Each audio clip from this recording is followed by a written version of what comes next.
As formas do espaço no tempo, das sociedades indígenas às sociedades atuais. As primeiras sociedades do Brasil eram formadas por indígenas. Eles eram organizados em diversas tribos e viviam nas regiões litorâneas. Então, houve a chegada dos portugueses devido às grandes navegações. A descoberta do Brasil, que de descoberta não teve nada. Com a colonização dos portugueses, os nativos foram perdendo espaço territorial e cultural. Suas crenças e rituais eram desconsiderados pelos portugueses, que achavam que a única religião certa era o cristianismo e, portanto, tentaram catequizar os indígenas a todo custo. Queriam implantar suas culturas, visões de mundo, conceitos, crenças e costumes de forma violenta e sem o menor respeito pela individualidade deles. Uma reflexão disso na sociedade atual é que pouquíssimo sabemos da cultura e do modo de vida dos indígenas, que foram os primeiros povos a viver no nosso país. Não é um absurdo?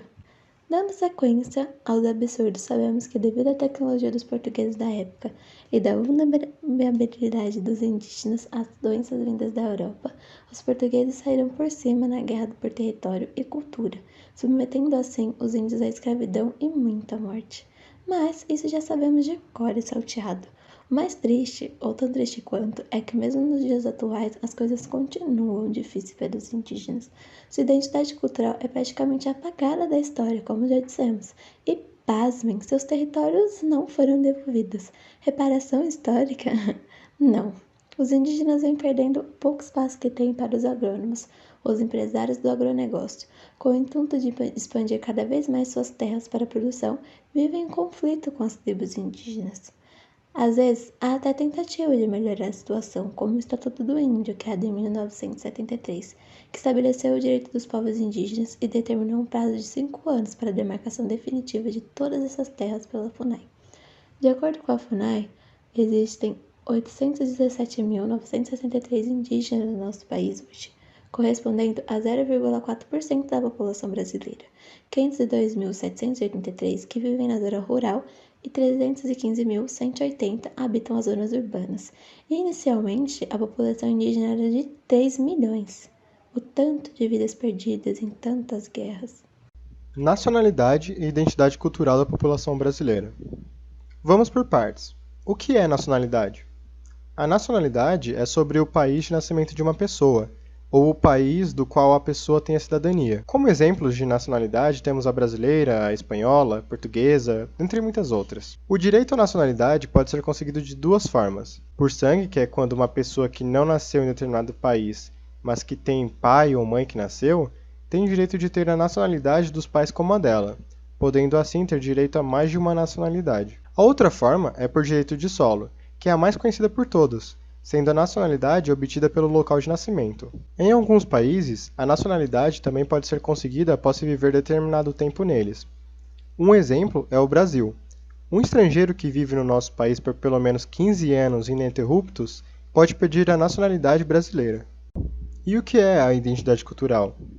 A identidade cultural indica a cultura em que o indivíduo está inserido, o que ele compartilha com outros membros do grupo, sejam tradições, crenças, preferências, entre outros. Para falarmos de identidade cultural, primeiro precisamos entender alguns conceitos separados, começando por cultura. Cultura é a forma simbólica em que os seres humanos organizam e deixam para as futuras gerações seus modos de vida. E identidade? Bom, identidade é algo que se é em relação aos outros. Por exemplo, ser mãe, ser mulher, ser professora, etc. Nessa dinâmica, é possível identificar alguns como iguais e outros como diferentes ou até mesmo opostos. É importante notar que as identidades não vêm ao nascer, mas são construídas ao longo da vida. Determinados fatores de identidade são decisivos para que um grupo faça parte de tal cultura. A história, o local, a raça, a etnia, o idioma, a crença religiosa, são alguns exemplos. Antes de mais nada, vale lembrar que a identidade cultural é um conceito muito abordado nas últimas décadas, mas sempre existiu. Ou seja, desde os primórdios os homens se organizavam em grupos sociais, os quais compartilhavam informações e identificações com seus membros. A interação social entre os seres humanos fez surgir as diversas culturas. Assim, fica claro que existem várias identidades culturais no mundo. Muitos elementos simbólicos são eleitos e estão associados com a identidade de diversas nações. Por exemplo, o futebol com o Brasil, o tango com a Argentina, ou as danças na África. etc. Mas hoje iremos nos aprofundar no nosso amado Brasil. Identidade cultural brasileira. A cultura brasileira é o resultado da miscigenação de diversos grupos étnicos e imigrantes. No Brasil, desde a época do descobrimento no século XVI, os principais povos que constituíram a cultura brasileira foram os portugueses, os africanos e os índios. Visto que o Brasil apresenta dimensões continentais, cada região do país desenvolveu sua cultura, e de modo geral, a nação foi se aproximando em diversos aspectos, os quais foram primordiais para identificar algo em comum entre nós brasileiros, como, por exemplo, a paixão pelo futebol. O idioma é um fator muito importante da aproximação e identificação entre os seres de determinado local. A língua influencia muito na construção da identidade cultural de um povo, uma vez que através dela nomeamos tudo o que está em nossa volta e ainda desenvolvemos a comunicação social. Aqui entramos novamente na questão das culturas apagadas na nossa sociedade atual, culturas que foram muito importantes na nossa história de formação. Além dos indígenas já citado, é importante ressaltar a falta de visibilidade também dos negros do nosso país, intitulado como tão acolhedor, misógino, aberto e respeitoso com diversas culturas. A realidade não é bem assim. Afinal, apesar de mais de 50% da população brasileira ser negra, pouco sabemos sobre a história da África, por exemplo. Globalização e identidade cultural. Como já sabemos, a globalização é um processo mundial de conexão de diferentes comunidades ao redor do planeta. Permite a troca de informações e experiências entre as pessoas distantes. Esse fenômeno teve um enorme impacto nas identidades culturais. Com a globalização, houve a possibilidade de diversas trocas culturais e acessos a diferentes tipos de pessoas e costumes.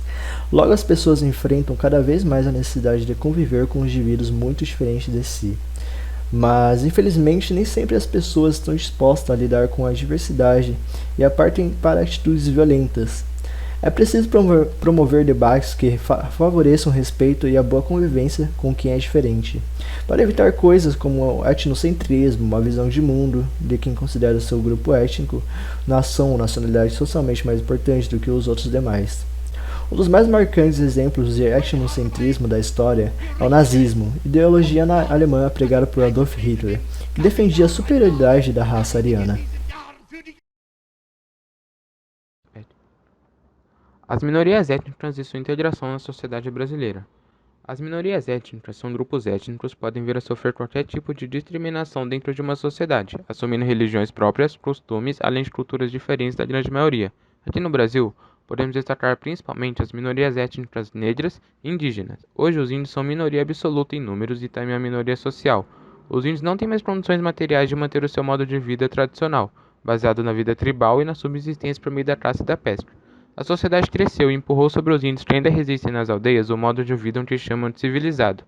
Nesse processo, muitos indígenas e descendentes, mestiços ou não, foram assimilados na cultura branca. Porém, essa minoria ainda continua distante dos espaços de poder. Negros. Os negros originários do continente africano foram levados para todo o mundo entre os séculos XVI e XIX para serem escravizados. Isso deixou sequelas na formação das sociedades em todos os continentes fora da África, o racismo, a discriminação e a marginalização da população negra, e deixou a miséria provocada pela dominação e pelo colonialismo dentro do continente europeu. Isso, claro, provocou a construção de sociedades que deixaram os negros à margem dos mecanismos de poder. Outra minoria que é muito importante citar é a população de baixa renda.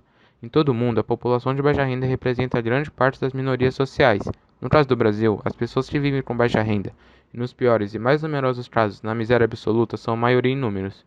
A política e os espaços de poder são pensados no mundo todo para os ricos, que no caso são parte da população mais presentes nos espaços de poder. Minorias sociais e a luta por direitos. Tanto quanto à exclusão social, por classe, cor, gênero ou sexualidade, também há resistência. É nesse sentido que surgem os movimentos sociais, importantes ferramentas de luta contra a exclusão e a favor da distribuição do poder entre todas as pessoas. No caso dos negros, por exemplo, temos históricos movimentos sociais que lutaram contra o racismo e a favor da inserção da população negra nos sistemas de poder no Brasil. A lei antirracismo e a lei de cotas são exemplos de importantes conquistas desses movimentos sociais no Brasil contemporâneo. Falando da questão de gênero, a mulher também foi historicamente excluída dos cenários de poder no mundo durante muito tempo, infelizmente ainda nos dias atuais. Um movimento social histórico na luta contra a misoginia e a favor da igualdade de gênero foi o movimento feminista. Em relação à sexualidade, temos a formação de uma minoria social em todo o mundo, a comunidade LGBTQIA+, a comunidade formada por homossexuais, bissexuais, transexuais e pessoas que se identificam como não binárias.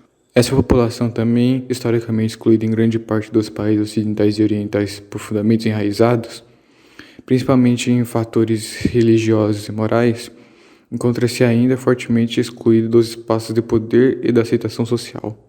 Em relação às questões de exclusão econômica e social, temos movimentos sociais que lutam contra a desigualdade e a miséria. Um exemplo desse tipo de movimento no Brasil é o Movimento dos Trabalhadores Sem Terra, MST, e o Movimento dos Trabalhadores Sem Teto, MTST, que lutam pela reforma agrária e pela garantia de moradia a todos. Análise da situação das minorias no âmbito constitucional brasileiro. Vamos falar agora das constituições no Brasil, mas antes queremos deixar claro que não queremos ficar falando várias coisas sobre o tema, porque isso em um certo ponto se torna cansativo, não é mesmo? Vamos somente mostrar o panorama geral da situação das minorias nas diversas constituições que tivemos em nosso querido Brasil. Vamos lá. Começando pela Constituição de 1824, podemos perceber que ela foi meio que um reflexo da independência do Brasil, e é a partir dela que podemos ver como uma Constituição garante a liberdade e igualdade de todos perante a lei. A religião oficial era a católica apostólica romana, e os ministros da igreja que tinham controle político, sem se esquecer de que cultos particulares de outras religiões eram permitidos, mas os cultos públicos não. O voto era só para aqueles que atendiam certos requisitos sociais, e mesmo assim havia restrições. Pulando para a Constituição de 91, falamos que ela foi o reflexo da libertação dos escravos, e também da proclamação da República. Chegando no ápice desse período, temos o estabelecimento da liberdade religiosa e a proibição de qualquer diferença em razão de credo. Continuando, temos a Constituição de 34, que dá o início ao governo de Getúlio Vargas. No artigo 121, no parágrafo 4, era determinada a preferência de trabalhadores nacionais na colonização e no aproveitamento de terras públicas. Ainda no mesmo artigo, o parágrafo 6 tratava do limite de entrada de imigrantes, que foi mantida na Constituição de 1937. Calma, já vamos falar dela. O artigo 150 falava do ensino primário gratuito e obrigatório no idioma nacional, salvo o ensino de língua estrangeira. Na Constituição de 1937, deu-se início ao Estado Novo. Com essa Constituição, Vargas conseguiu regular a fase ditatorial do seu governo, que foi de 1937 até 1945. No artigo 122, era garantido a liberdade religiosa, mas havia várias restrições em relação à liberdade de expressão e da imprensa. Os estrangeiros não podiam ser diretores, proprietários ou acionistas de jornais. No artigo 133 era tratada a questão do ensino religioso não obrigatório, que foi mantido nas constituições seguintes. Pelo artigo 150, os estrangeiros naturalizados só podiam exercer profissões liberais, se tivessem prestado serviço militar ao Brasil. A penúltima constituição que vamos falar aqui é a de 1946, e nela é mantida a liberdade religiosa e o ensino religioso facultativo. Porém, ainda tem certas restrições. Como um exemplo, podemos citar que os analfabetos e os que não sabiam falar a língua nacional não podiam votar. No artigo 166, era falado que a educação era um direito de todos, mas depois vemos no artigo 168 que o ensino primário é obrigatório e só será dado na língua nacional. Nisso, vemos que havia uma certa exclusão das minorias linguísticas. A última Constituição é de 1967. Ela não traz nenhuma inovação em relação às minorias, mas apenas ressalta algumas coisas já vistas em constituições anteriores, como, por exemplo, a liberdade religiosa e o ensino primário obrigatório. Assim, podemos ver que, depois de analisar essas constituições, se observa uma grande falha, pois todas elas falam, mas não trazem nenhum avanço realmente significativo para a proteção das minorias. Normas infraconstitucionais de proteção às minorias. Lei 7.716, do ano de 89. Crimes resultantes de preconceito de raça ou de cor. Em 1951, foi criada a Lei Afonso Arinos, que considerava crime se estabelecimentos em geral recusassem atender clientes por preconceito de raça ou cor. Já em 89, foi promulgada uma nova lei que está em vigor até hoje, e essa estabelece punições contra qualquer discriminação, seja de raça, cor, etnia, religião ou procedência nacional. Ela também pune a incitação à discriminação ou preconceito. bem como nos meios de comunicação. Lei 2.889, do ano de 56, de prevenção ao genocídio. Artigo 1º. Quem, com intenção de destruir no todo ou em parte, grupo nacional, étnico, racial ou religioso, como tal: a. Matar membros do grupo. B. Causar lesão grave à integridade física ou mental de membros do grupo. C. Submeter intencionalmente o grupo a condições de existência capazes de ocasionar-lhe a destruição física total ou parcial. D. Adotar medidas destinadas a impedir os nascimentos no seio do grupo. E. Efetuar a transferência forçada de crianças de um grupo para outro grupo. Será punido com as penas do artigo 121, parágrafo 2º do Código Penal, no caso da letra A, com as penas do artigo 129, do parágrafo 2, no caso da letra B, com as penas do artigo 270, no caso da letra C, com as penas do artigo 125, no caso da letra D, com as penas do artigo 148, no caso da letra E. A Lei 2.889, do ano de 56, portanto, protege coletivamente etnias em seu direito à existência e sua reprodução física e cultural.